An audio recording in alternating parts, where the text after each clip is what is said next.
Saúde e fé, fé e saúde é o tema do nosso programa de hoje. E agora há pouco o nosso convidado, o Padre Fernando, ele citou aqui o Dr. Harold Koenig. E numa entrevista às páginas amarelas da revista Veja, ele citou alguns estudos realizados, isso em 2012, realizados em pacientes submetidos à cirurgia cardíaca, mostrando que os que seguem uma religião têm menos complicações, ficam menos tempo internados e pagam contas hospitalares mais baixas, naturalmente. Uma outra informação ainda que ele trouxe também. Uma vida religiosa ativa influencia sobre o aumento significativo da longevidade, como o senhor disse aqui. Vive-se mais, não é? Quem tem uma vida religiosa ativa. Um estudo realizado com 10 mil funcionários públicos de Israel demonstrou, no acompanhamento ao longo do tempo, que os religiosos ortodoxos viveram, em média, 7 anos a mais que os outros. E para corroborar o que você está falando aí, o hospital que talvez seja uma das maiores referências no tratamento do câncer, se não a maior, que é o Johns Hopkins, nos Estados Unidos. O telespectador, inclusive, pode confirmar o que eu estou falando, quem fala inglês, né? Acessando o site, ali onde tem Services and Amenities, né? Serviços e amenidades. Ali você vai ver um serviço de capelanias, ou seja, eles providenciam pandite para quem é hindu, pastor para quem é evangélico, padre para quem é católico, monge para atender os budistas, porque eles já entenderam que as pessoas que têm fé saem mais cedo do hospital, a taxa de cura é muito maior, a qualidade de vida é muito melhor durante a doença, a reação é completamente outra. O senhor está estudando e acompanha casos diversos, por exemplo, de pessoas que têm transtornos de ansiedade, transtorno obsessivo compulsivo. O que o senhor pode nos falar sobre isto? Vamos lá. Então, eu até costumo dizer o seguinte, que o transtorno de ansiedade tem uma cura extremamente simples e barata. E essa cura está em Santo Inácio de Loyola, né? Um dos nossos grandes santos, fundador da Companhia de Jesus. Ele tem uma frase que eu gosto muito, que é aquela que diz: trabalha como se nada pudesses esperar e espera como se nada pudesses fazer. Então, o que ele está querendo dizer com isso? Se tem algum problema que me preocupa, né, como é que eu aplico esse conhecimento de Santo Inácio à nossa vida prática, né? É justamente isso, eu me perguntar, com relação a esse problema, eu estou fazendo tudo que está ao meu alcance, tudo que eu sei que é possível se fazer para obter um resultado? Porque às vezes as pessoas não obtêm resultados porque são acomodadas, porque não correm atrás, ou porque não sabem o que fazer, né? Então, nessas horas, quem não sabe tem que procurar quem sabe, né? Mas é importante que a gente se mexa. Então, quando eu respondo a essa pergunta, sim, fiz tudo que eu sei que estaria ao meu alcance para eu resolver esse problema, aí vem a segunda parte, espera como se nada pudesses fazer.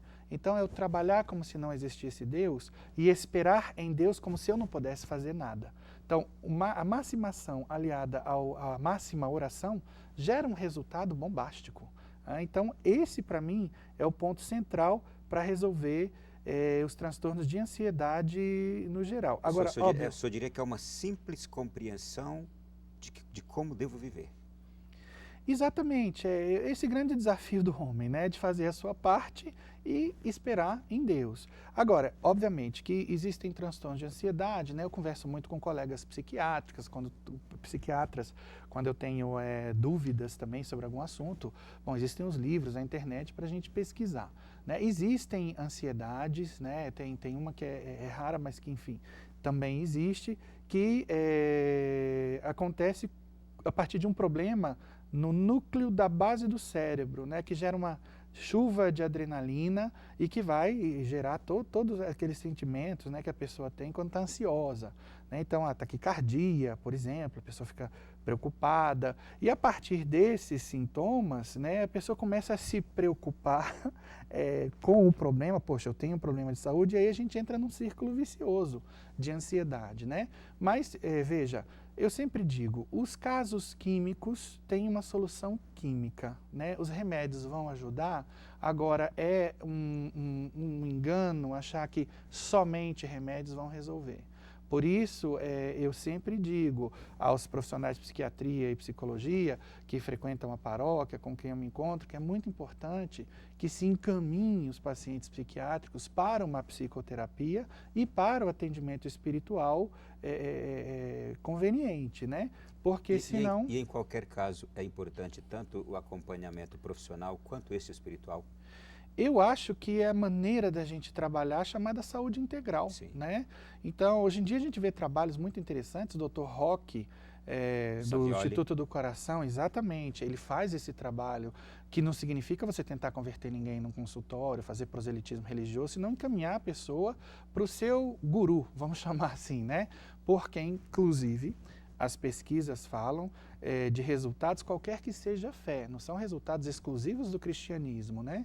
Então, esses médicos trabalham na sensibilização, perguntam qual é a religião da pessoa, alguns vão além, como o Dr. Roque e o Dr. David Levine nos Estados Unidos também, um neurocirurgião que trabalha muito isso, foi motivo de chacota entre os amigos médicos, né? Quando ele começou a trazer Deus para o consultório, mas ele mesmo diz, quando eu trouxe Deus para o consultório, os meus resultados foram para a lua, né? Assim, os resultados positivos, as estatísticas de cura.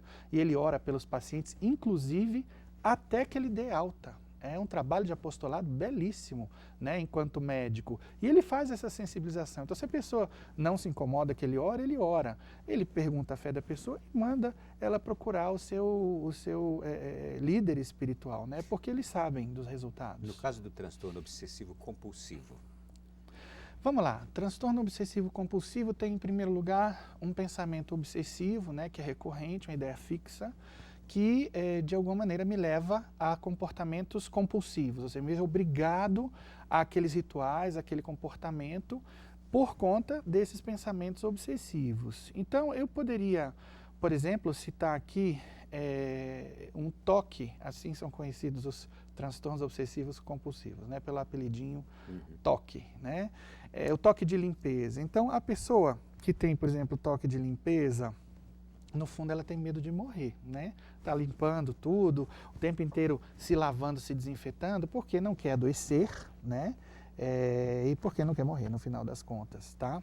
Então, a partir do momento que a gente trabalha o medo da morte, não só o toque de limpeza cai, como, por exemplo, a síndrome do pânico. A raiz da síndrome do pânico é o medo de morrer. A hipocondria, né, a mania de remédio, né? Por quê? Porque no fundo eu tenho medo de morrer. Então a fé trabalha isso muito bem. Por quê? Porque nos ensina que a morte não é o fim da vida, que a vida não é tirada, ela é transformada.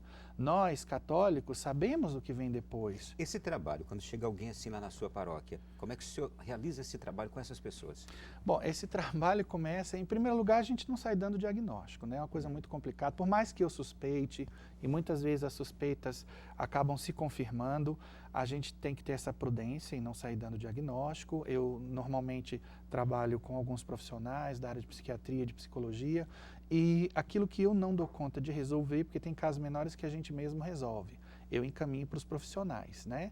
Mas é muito importante a catequese, e na minha paróquia o catequista sou eu mesmo, né? Então, a nossa catequese tem uma proposta, inclusive, adaptada a todas essas questões aqui. Então, a gente dá o currículo básico de catequese, que a igreja manda, mas nós vamos além, nós tratamos de temas que têm a ver com esse estado de coisas que a gente vê no mundo, com os desafios, vamos dizer assim, do católico moderno.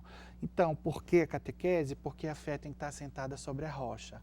E o que vem a ser uma fé assentada sobre a rocha? Primeiro, a pessoa tem que ter certeza de que Deus existe. Porque hoje tem um ateísmo militante, não é? E um ateísmo preocupante, que é o do católico não praticante, por exemplo, das pessoas religiosas que não praticam. Depois, além de crer que Deus existe, eu tenho que acreditar que a alma é imortal. Só uma coisa, esse ateísmo ou esta fé superficial que a pessoa diz que crê, mas na verdade, no fundo, ela não tem uma experiência de fé, tudo isso contribui para esse tipo de enfermidades aqui?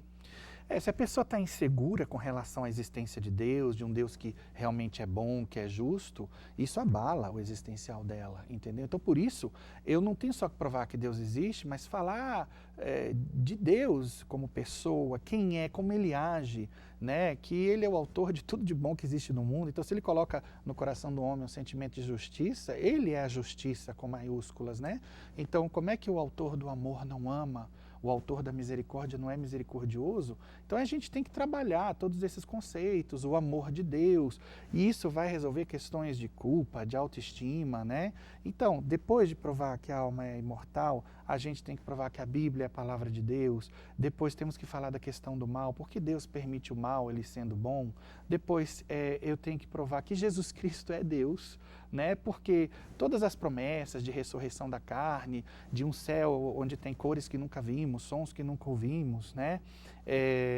Estão relacionadas a Jesus Cristo, né? À Sagrada Escritura. Então, se a pessoa tem qualquer dúvida com relação à existência de Jesus, e hoje não faltam livros, programas, né, questionando a historicidade de Cristo, se realmente ele ressuscitou, e as pessoas ficam confusas, né? E, lamentavelmente, não tem o hábito do estudo. Às vezes você vai ver o católico que fica a opinião do colega lá, que estava quase bêbado no boteco, ou que o professor de história comunista falou, entendeu? Toma aquilo como dogma de fé e acaba tendo uma série de problemas porque assumiu aquilo e não se deu o trabalho de averiguar se realmente era verdade. Deixa eu avançar aqui, aproveitando essa sequência do que nós estamos conversando. Existe hoje também eu diria, uma epidemia de depressivos no Brasil e no mundo inteirinho. E, aliás, eu tenho aqui já questões que as pessoas estão enviando, que eu quero até aproveitar. Uma delas disse assim: nossa família é composta de 9 irmãos, todos temos depressão. Uma das minhas irmãs tem esquizofrenia, nós rezamos sempre, mas ela reza pouco e não melhora, está sempre doente. O que fazer? Eu vou me ater aqui no caso, todos temos depressão. É de fato a epidemia do mundo? Eu acho, do século XXI, é o mal do século XXI, uma coisa impressionante. Inclusive essa epidemia de suicídio que a gente vê hoje em dia, tem muitas vezes por trás a depressão. Quer dizer, outras questões psiquiátricas podem estar por trás, mas a depressão normalmente está aí também, né? E aí, o que acontece? Em primeiro lugar, existe uma predisposição genética, sim, para a depressão, como existe para o alcoolismo, né? Mas a predisposição não é um determinismo, não significa que necessariamente a pessoa vai ser deprimida, porque, mais uma vez, existe a fé, existe o conhecimento que juntos vão ajudar essas pessoas, remédios, né? Então a terapêutica tem uma série de ingredientes, tá? Mas a gente precisa, em primeiro lugar, separar 2 tipos de depressão. Existe a depressão química, né, que é o caso, por exemplo, da mulher que está entrando na menopausa, ela pode vir a se deprimir, né, o caso das pessoas que sofrem de síndrome de abstinência, né, de álcool, de drogas, também os hormônios, né, ficam alterados e aí a pessoa pode se deprimir, tá certo?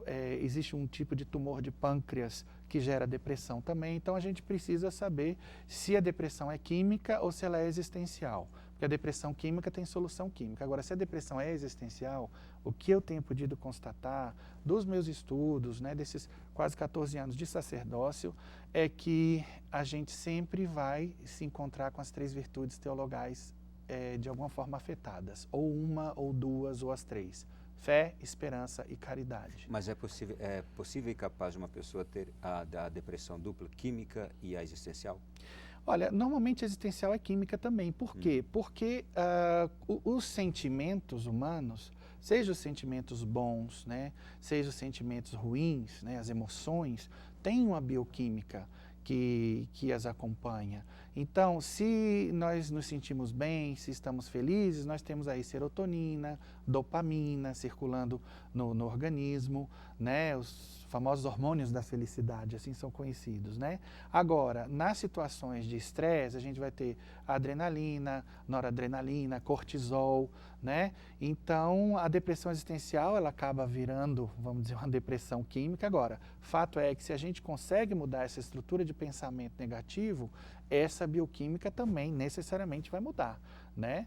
E nem que para isso eu preciso do auxílio dos remédios, né? No primeiro momento é muito importante essa terapêutica integrada, né? Do psiquiatra, do psicólogo e do padre, né? Porque são instâncias diferentes. O padre trabalha o espiritual, o psicólogo psicológico e o psiquiatra toda essa parte física. O senhor vem me confirmando a cada minuto a importância dos sacerdotes hoje estarem preparados para lidar com isto, porque não só o psiquiatra e o psicólogo serão importantes para tratar hoje deste grande mal que é a depressão, com essas síndromes que vêm acompanhando, mas o espiritual é importantíssimo. E se um sacerdote não está preparado para colaborar com a medicina, com a ciência, fica mais difícil ainda o tratamento desse rebanho, não é isso?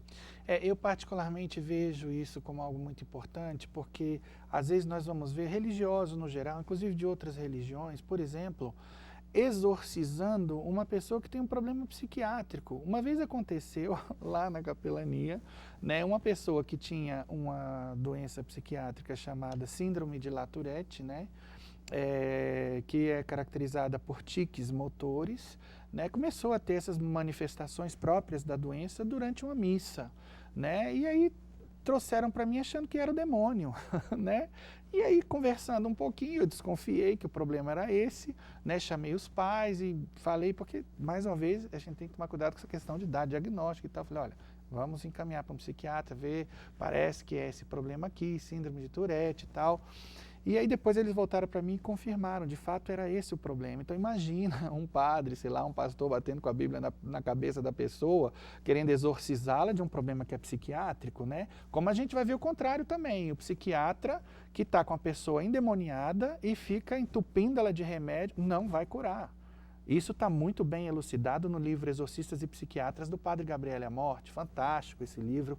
Eu acho que todo psiquiatra tem que ler e todo sacerdote tem que ler também. Eu tenho aqui manifestações do nosso povo. Sou do Corpo de Bombeiros Militar do Distrito Federal, sofro de depressão, estou em tratamento, apesar de nunca ter conseguido me encontrar com o padre Fernando pessoalmente. Desde a primeira vez em que ele me ligou e se colocou à disposição para me ajudar, percebi o quanto ele é abençoado e preocupado realmente em fazer a diferença na vida das pessoas. Estou assistindo ao programa pela indicação da minha amiga, Sargento Daniela Góes, que o indicou a mim quando mais precisei. Então está aqui, é a Caroline que está falando. Muito bem, nós vamos fazer o seguinte, é intervalo agora, padre. Quando voltarmos, teremos muitos casos aqui de matrimônios, para a gente falar também de crises matrimoniais, ok? Gente, intervalo, voltamos em 3 minutinhos, até já.